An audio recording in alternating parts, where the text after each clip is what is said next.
Okay, thanks for hanging in there. So last time we had started talking about thermal explosion theory, and the question here is if we have a chunk of energetic material and it's exposed to, say, a warm air, our question is for safety is will it explode or not? Because that's for clear, obvious safety issues. We actually really care about that. And we're going to go over two theories. These are called Semenov and Frank-Kamenetsky theories. And these theories are related.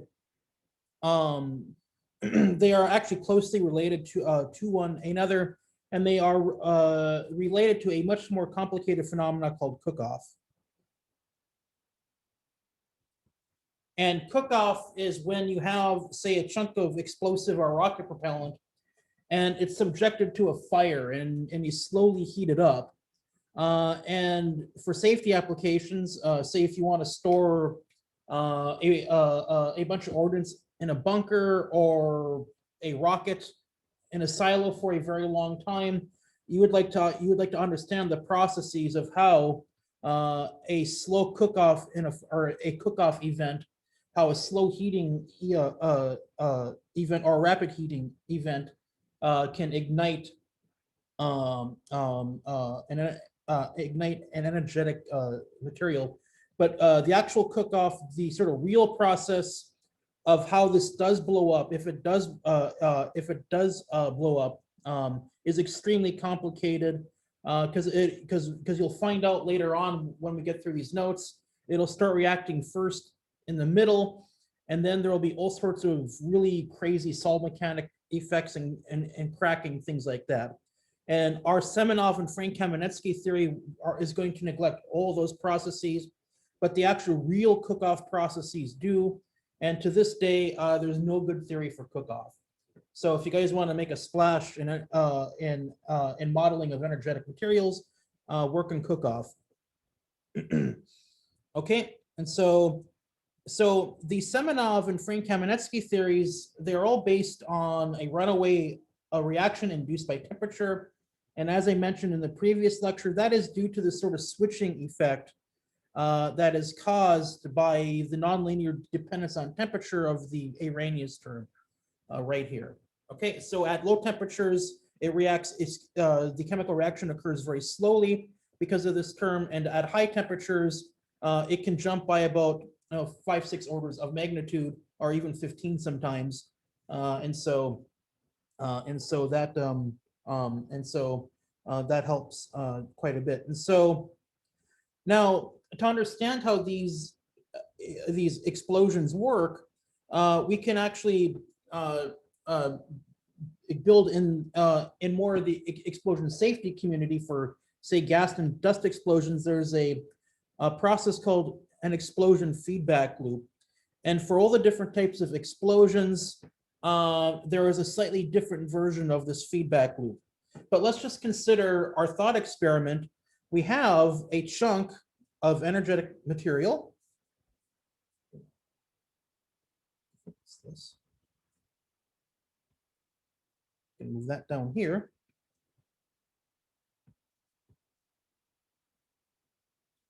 And it's being held at some temperature T. And we want to ask ourselves, is this going to explode or not? So scenario one, let's just pretend that there's no heat loss, so that the walls here are perfectly adiabatic. Okay, so we've insulated it very well. And I will note that that energetic materials such as RDX and things like that, they are actually very good thermal insulators. So that's actually not too horrible of an assumption. Okay, so let's just basically think through of what's going to happen here.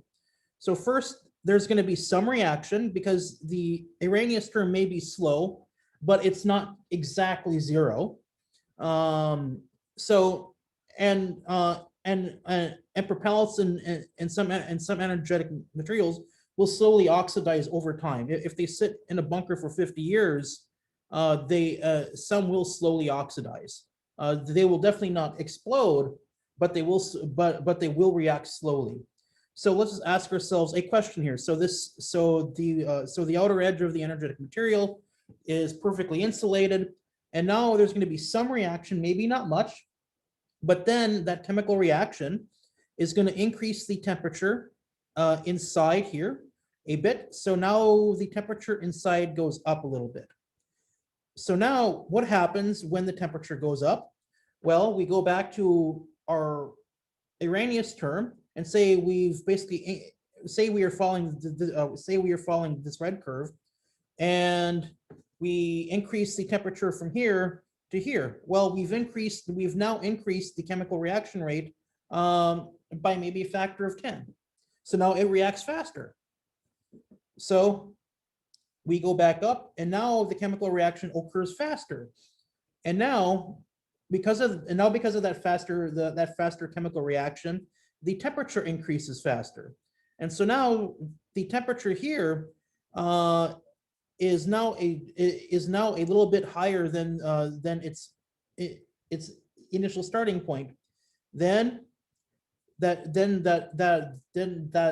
higher rate of chemical reaction increases the temperature further, and you can see how this basically forms a feedback loop where it keeps going around and around and around, where you have some chemical, where you have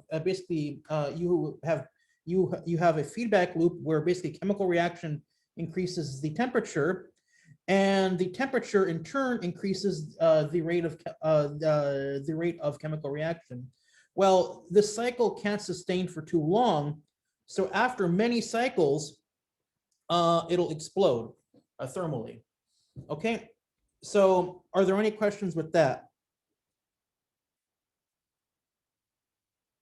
Okay, so how do we kill this cycle here? This seems like a pretty vicious cycle here.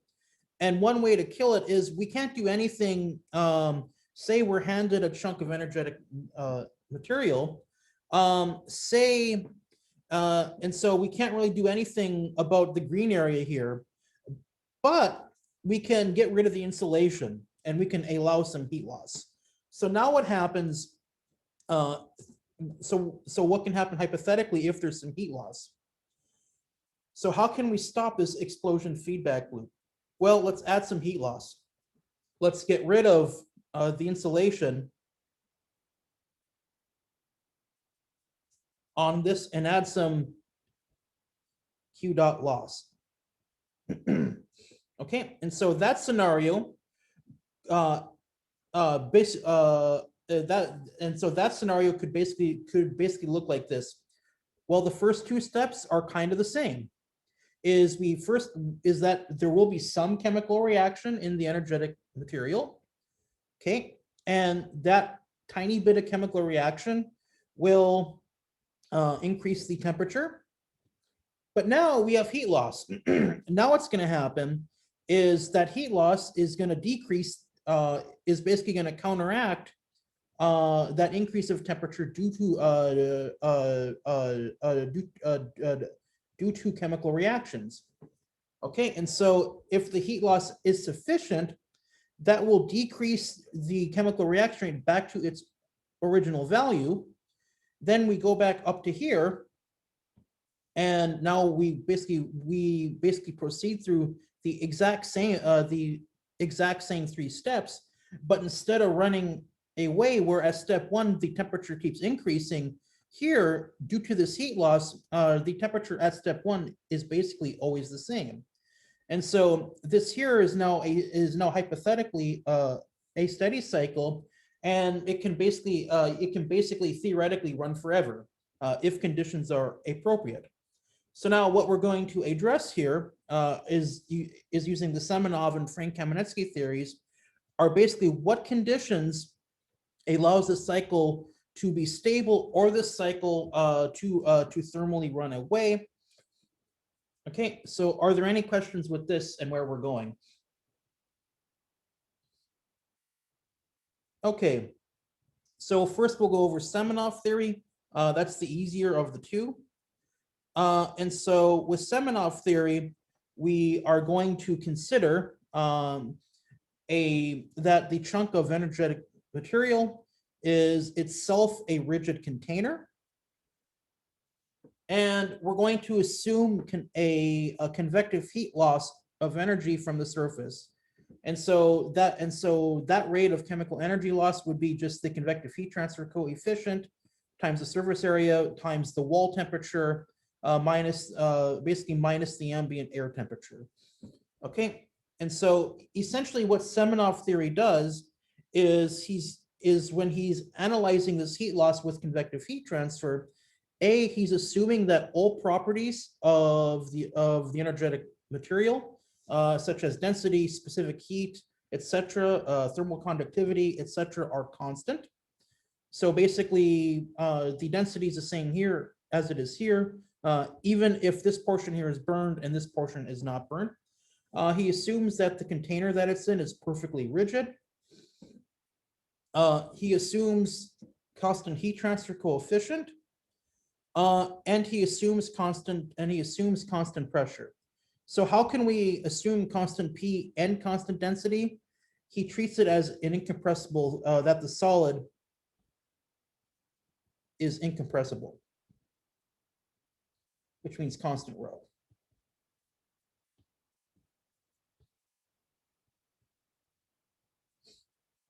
Okay. He assumes that there is no fluid motion or motion of any material for that matter in this rigid container.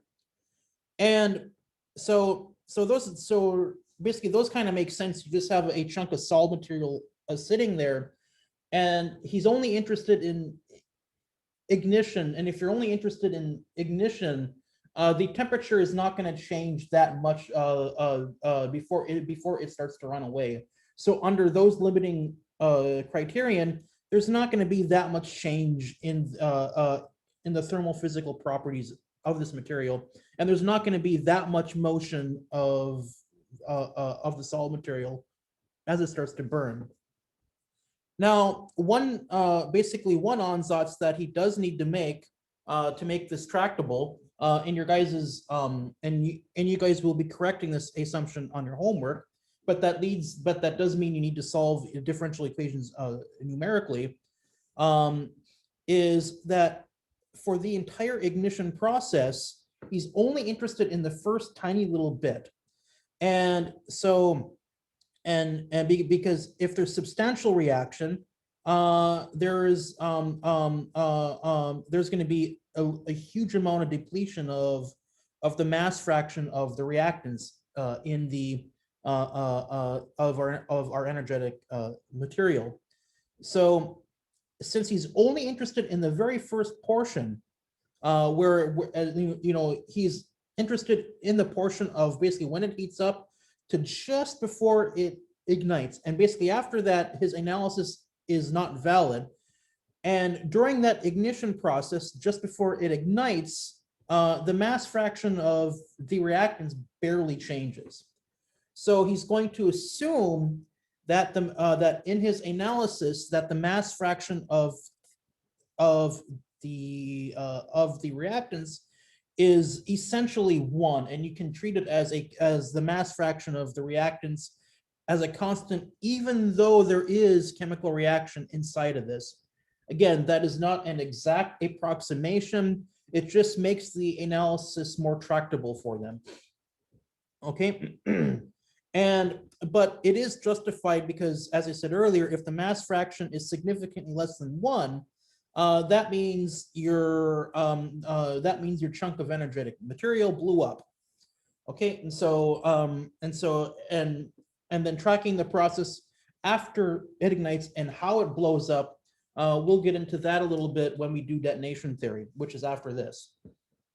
Okay, so using this assumption here, and if we consider a reaction of, I forgot to write that down, of some reactants goes to products, that's our chemical reaction here, we could determine the rate of production of the products, and in general that would just be the concentration of the products times A times E times this Arrhenius term here. Okay, well, you can multiply this by a molecular weight, and you can put this onto a mass basis, which for Semenov and Frank Kamenetsky theories, you basically often see global chemical reactions written like this. Okay, and so basically this A here is on a mass basis, not and not the usual molar basis that that most chemical reactions are written in. Okay, now, so this here is all well and good. It comes directly from applying the law of mass action for basically this chemical reaction here. Now he's assuming that the mass fraction of the reactants is essentially 1. So we replace YR with 1, and we get this expression over here. Basically the same thing, just basically minus this without this YR term. Okay, are there any questions with are there any questions with this?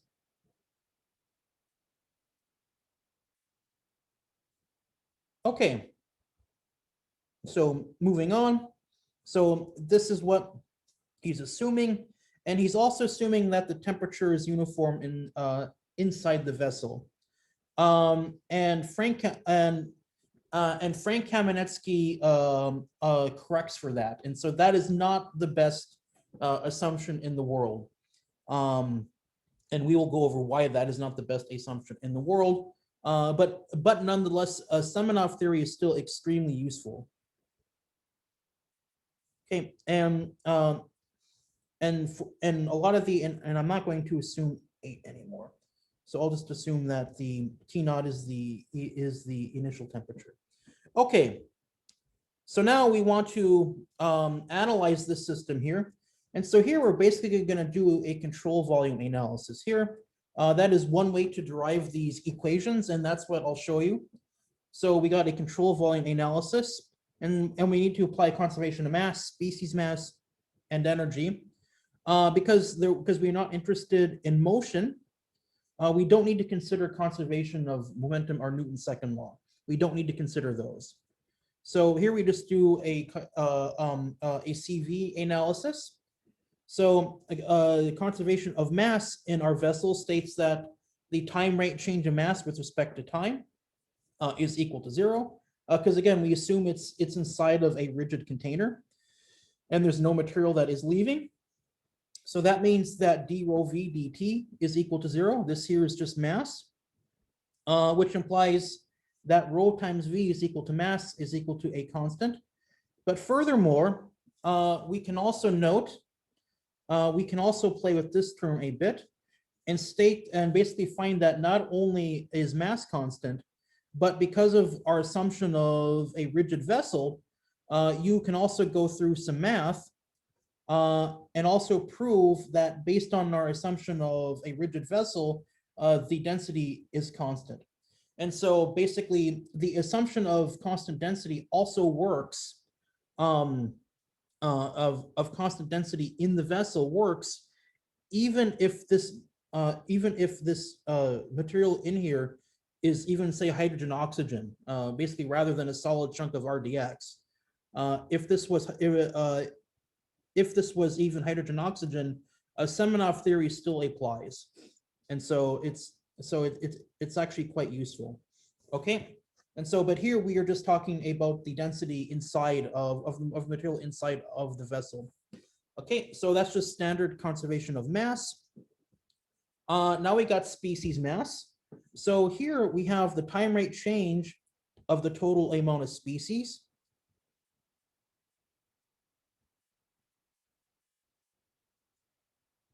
Is that the time rate change of species mass mi, where mi equals rho times the mass fraction of species I times the volume is equal to the total rate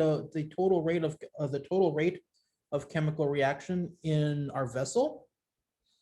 Okay, and again, there is no material that basically can leave, so we have no diffusion fluxes or anything like that of species mass leaving the chamber walls. And so I substitute in mi into here, and I get d rho v times yi is equal to this chemical rate of production term here. And I'm going to use the product rule here. I'm going to separate out yi from the quantity rho v. So I have rho v dyi dt times the mass fraction of I times d rho v dt. Well, d rho v dt is just conservation of mass, so this term goes away. And I solve for dyi dt. And so in our little vessel here, you have a differential equation that you need to solve in general for dyi dt, and that's equal to the mass rate of production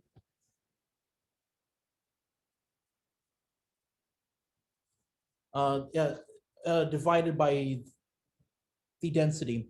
Now, in particular for our system here, YR is essentially equal to 1, and so this here is equal to a constant, meaning that for true Semenov analysis, we don't need to solve this equation here. But for a generic set of reactants inside of a box, like say right here, we do need to basically in general solve these. Okay, and now we're going to apply the first law, and I'm going to use it in sort of the form that you used in heat transfer. And so that would be just the time rate change of energy inside of our vessel is equal to the sum of all the energies going in and out. And so let's see. And our control volume would look like this. HCAS T minus T infinity. And that's our only, that is our only heat loss term. Okay, so we have heat going, we have no heat going in, and there is no work that's being transferred in or out. And so the only term we got is we have this heat loss term. Okay, so that's right there. So our first law is quite simple. It's just dE dt is equal to minus the heat, basically minus this convective heat loss term. So now, why don't I have a heating source term due to chemical reaction? Because in general, the chemical energy is contained in E, so we don't need to include that term just yet. Okay, but we do want to get this into a temperature form, and so I will work with this a bit more. And so here, because there is no kinetic energy, cap E is just equal to the mass times small e.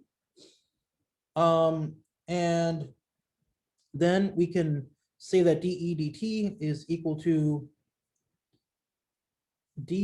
basically d rho v times E, and we can use the same product rule trick that we did for species mass.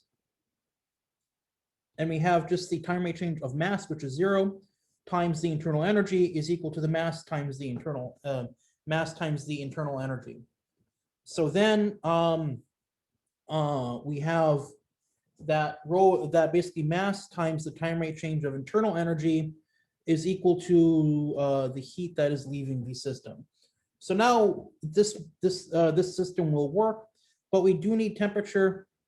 And so it would be a little bit more straightforward to write this equation in terms of temperature. Okay, so if I do that here, this is very similar to what you did for homework 2, problem 5, I believe, is that we have to assume that the internal energy is a function of the two standard variables and then the chemical composition. So we assume that the internal energy is a function of temperature. And internal energy, it's more natural to assume that's a function of either volume or density, same difference, and also the chemical composition. So now we want to find what dE is if the internal energy is a function of these three things. So we can say that dE is just equal to partial E partial T at constant density and chemical composition. This here is nothing more than the specific heat times dt.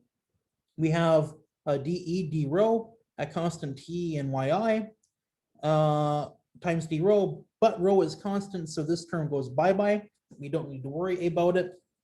And then we have all of these chemical composition terms. So we have plus the sum over all species times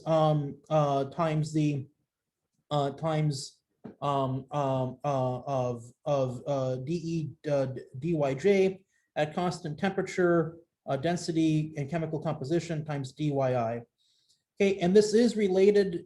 It's not really a partial molar internal energy, and it's not a partial molar internal energy because those are taken at constant pressure. Here you would need to redo the derivative and take it at constant, and then take it at constant volume rather than constant energy. I mean, rather than constant pressure. Okay, but it's the same concept. Okay, I would give that as a homework problem, but I think you guys are really sick of taking partial derivatives with BKW, so you will not be getting that as a homework problem. Okay, so so then what we have left is dE dt is equal to the specific heat at constant volume times the time rate change of temperature plus the plus a sort of, I'll just keep plus a mass-based internal energy for species J times dyj dt. Well, it seems to be that we made a bit more of a mess here because we don't know what the time rate change of species J is, but actually we do. We already found this in the conservation of species mass. So we know that dyj dt is equal to the mass rate of production due to chemical reaction of species J divided by the density. So I can actually substitute this in right here, and I can simplify our time rate change of internal energy into this form. And so now all I'm going to do, I'm going to take this and substitute it in for the time rate change of internal energy, and I'm going to do some rearranging, and what I wind up with is this equation right here.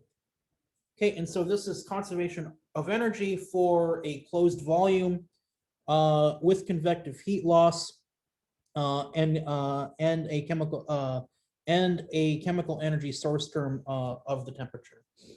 Okay, and so it's sometimes tempting to just in your control volume, it's sometimes tempting to just add a Q dot reaction term here, but depending on the assumptions that you make for the equation of state, and basically whether your internal energy includes or excludes the heat of formation, this chemical energy source term might be different for different applications. Okay, so you just need to be aware of that. And so it's sort of when you're working with an energetic material or a real gas, it is sort of good practice to basically start from the actual first law with internal energy, and then assume internal energy is a function of whatever variables make sense for your system, and basically go through this formal process. Because in that way, whatever this chemical source term winds up being, you will basically never get it wrong. Okay, so I'm going to summarize the three equations that we have derived. Here we have one that rho is equal to constant and volume is equal to constant. We have the time rate change of species mass fraction due to chemical reaction, species mass, and we have an energy equation here, which I have generalized to just generic heats in or out. But for the Semenov problem, we are interested in convective heat loss up here, and so these are called a constant volume reactor. And now I'm starting to have you guys use Cantera, and at least for gases, and even real gases, using the Rudlick-Kwong equation of state, Cantera can actually solve these for thousands of chemical reactions. And for the other combustion class, I give a computer project for the students doing that, where they model a particular type of car engine. where you have where they had to extend these equations where the volume is changing as a known function of time due to a piston moving up. Okay, now I'm going to wrap this up here in a few minutes, but I am going to generalize this problem. I'm going to generalize these constant volume reactor equations, or I mean specialize it for our Semenov problem. Okay, and so here we are assuming an incompressible solid, and so pressure is constant, rho is constant, and also we're going to assume that the specific heat is constant. That is that the specific heat is the same for the products as it is for the reactants. And so then we can write the internal energy as an internal energy departure function plus the integral of the specific heat plus an enthalpy of formation. Okay, and if it's an incompressible solid, then that basically means that the internal energy departure function is 0 by definition. And if the specific heat is constant for all of the species, there is no sum. In reality, it would be the sum of yi Cvi dt. But we're assuming that the specific heat is constant for all species. And since Cp is constant, this integral here just becomes Cv times delta T from where this delta T is based on some reference temperature. And we got this enthalpy of formation term here. So if I was to, oops, and this here is actually incorrect.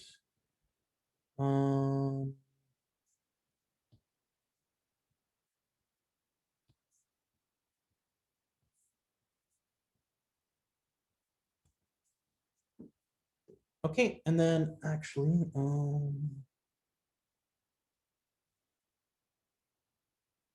okay, so now I want to find EI, and I just take the partial derivative of this with respect to yi. This expression is fairly straightforward to take the partial derivative of. This term here is not a function of species because the specific heats are the same. And so the only term that we need to take the partial derivative of with respect to mass fraction is this term right here.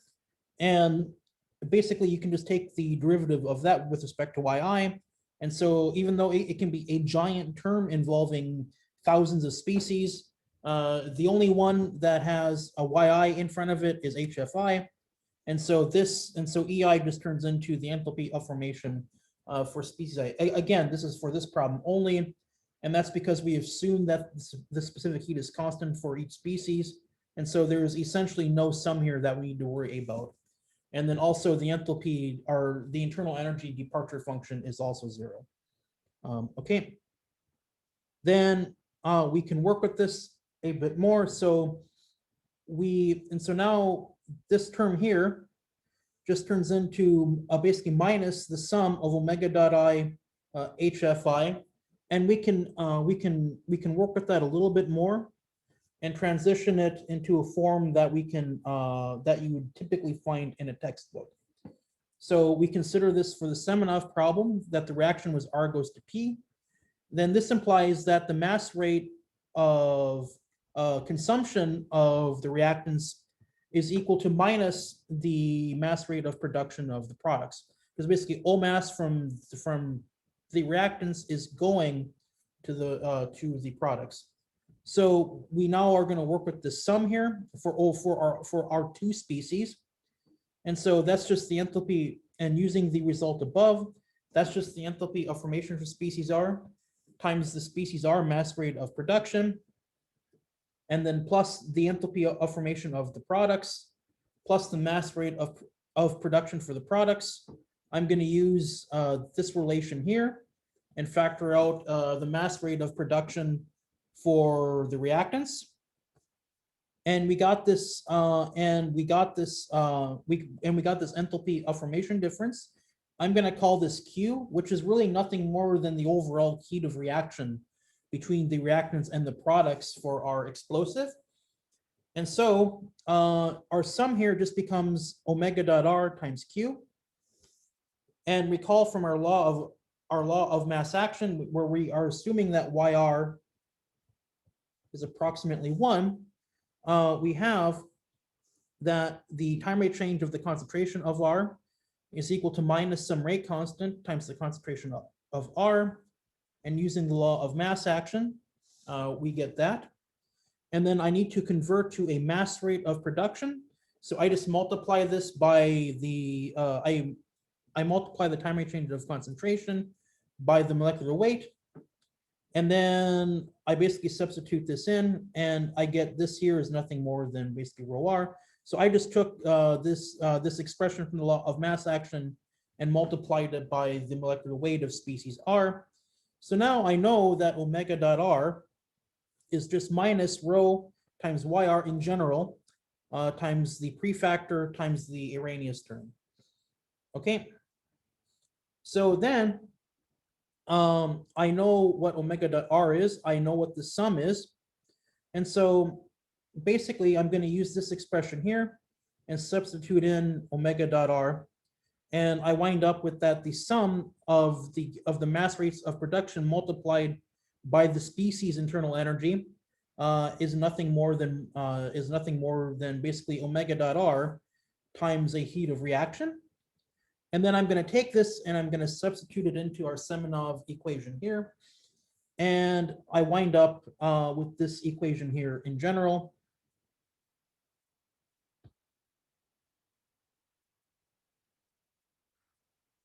Where again, Semenov assumed that the mass fraction doesn't change. And so the real equation that he solves is just, oh, and I forgot the Q. Is just Q times the mass rate of production of the products. Okay, so are there any questions with this? Okay, yeah, you guys have been quiet, so I don't know whether it's been my bad internet or something else. No, everything looks good. Professor, so CV, just a quick clarification, is CV like the mixture CV of the energetic material here? Yep. Okay. Yeah, so if CV was constant, or if CV was different for the different species, CV equals sum of YI CVI, and that's for ideal mixtures.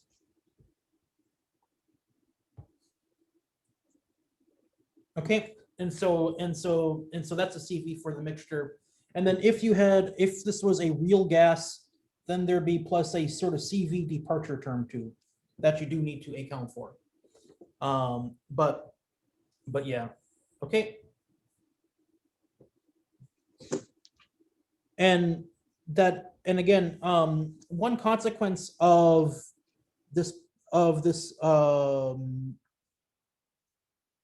partial derivative here too, and you noticed it with homework 2 problem 5, is that even if CV is not constant, this dE dt here, because it's outside of the temperature derivative, the specific heat is not inside, it does not go inside of the temperature derivative, even if it's constant. Okay, and so that is, again, one mistake that I see used quite a bit, is that they'll assume, well, okay, well, CV is constant, therefore it has to go in this derivative, in that derivative right there. That is actually incorrect. Okay, but that's a good question. Any other questions? Okay, stop the recording.